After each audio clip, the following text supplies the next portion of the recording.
So I'm in music appreciation class in middle school, and the music teacher's trying to teach us about Beethoven, and we don't give a shit. And he's got this special recording of Leopold Stokowski giving notes to the orchestra, and he's a famous Eastern European conductor from the 40s. And the teacher gently puts the record on, cleans it. You know, he loves this record. He puts the stylus on, and through the clouds of time, we hear Leopold Stokowski's voice. And it's sort of funny. And in fact, he starts singing the first few bars of Beethoven's Fifth Symphony, and to a bunch of 12-year-olds, this is hilarious. And we start laughing. And the music teacher's not amused, and he tries to reason with us, which is a big mistake. You know, and he says, look, the quality of his voice isn't important. Don't you understand? He's trying to teach the orchestra phrasing. Don't you get it? And we all pause as if we're actually reflecting on what he said. When one big guy, I forget his name, he goes, dun dun dun dun. And the rest of the class goes, dun dun dun dun. And the music teacher is livid, and he's explaining that Beethoven is a genius and that we don't deserve Beethoven. And we're laughing. And then he tries to make us feel bad. You know, Beethoven became deaf. We're like, we don't care. So like there's chaos going on in the music class, and I happen to look over to the sort of cinder block wall, and I have a very odd personal moment where I decide I need to count the number of cinder blocks in one column from the floor to the ceiling.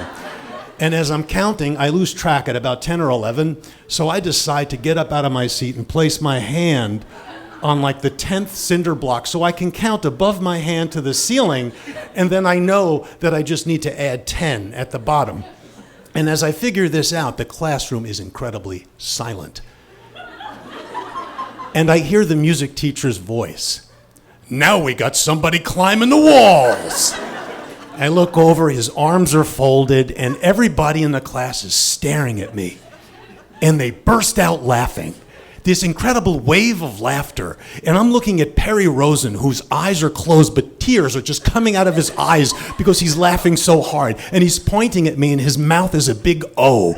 And it's incredibly derisive laughter, very, very humiliating. And I loved it. And it was at that point that I decided I wanted to become famous. But as I got older, I made peace with the fact that that will never happen. But back then, I didn't know that, so the journey began.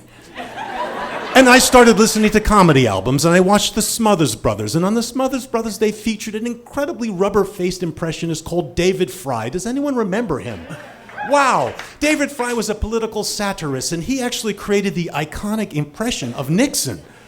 And the way he could transform into other people moved me greatly, and it inspired me to do impressions. So at 12 years old, I'm doing Rod Serling from The Twilight Zone. Do you remember The Twilight Zone? Woo! And I did Groucho Marx in the bathroom, and I did, you know, I was in the bedroom. I was just having a lot of fun.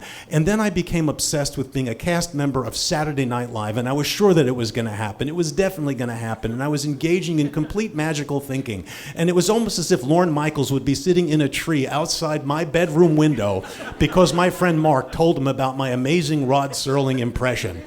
As if all I had to do was, "You're traveling through another dimension." And he would just lift me out of my bedroom and throw me on stage in front of John Belushi and Dan Aykroyd. Well, I'm 22 years old, I'm pursuing a performing career, and I'm involved in a really horrendous relationship. I mean, it is really, to this day, it's horrible. It's as if it was bound together by mutual hatred. And it wasn't funny. And then, because she actually gave lip service to my performance career, she said, you can be a performer, but you need to make at least $200,000 a year. It's only fair to me. And, you know, through this dysfunction, I saw an ad for David Fry. It was in the Village Voice. He was going to be performing at the Village Vanguard. And he had been off the radar for about 10 years. So this was like a comeback. So we go to the Vanguard, and it's really sad. It's 10 p.m. There's 30 people in the audience. David Fry's wearing a tuxedo that used to be black. And his hair is jet black, which is wrong.